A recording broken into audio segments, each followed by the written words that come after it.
Tu as jeté Maria comme un déchet.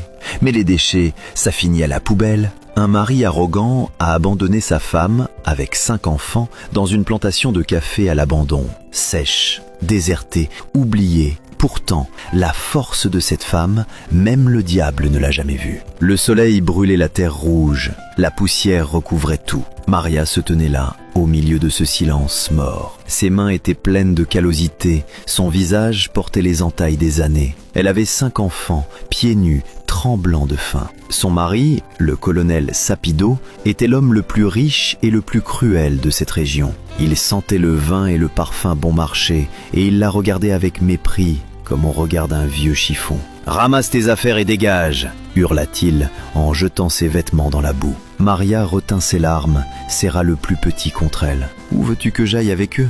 Nous n'avons rien. » L'homme ricana. « C'est ton problème. J'ai une nouvelle femme, pas comme toi, ce tas de ferraille. » Les ouvriers baissèrent les yeux en silence. Elle fut humiliée devant tout le monde. « D'accord, je pars. Au moins, donne un sac de haricots aux enfants. » Le colonel cracha. « Même ton eau, je ne veux pas te la donner. Mais je suis clément. Je vais te montrer un chemin. Va dans cette vieille plantation de café morte. Les insectes ont tout détruit. Si tu arrives à survivre sur cette terre morte, tout l'argent sera pour toi. Mais je parie que tu ne tiendras pas une semaine. » Maria baissa la tête, rassembla ses haillons, prit la marmite cabossée et entraîna les enfants sous le soleil. À chaque pas, la poussière s'élevait et les enfants pleuraient de soif. Ils arrivèrent enfin sur place. La cabane n'avait pas de porte, le toit laissait passer le vent, le sol n'était que boue. Tout autour, des caféiers brûlés par le soleil. Pas de verre, pas de vie, comme la fin du monde. « Maman,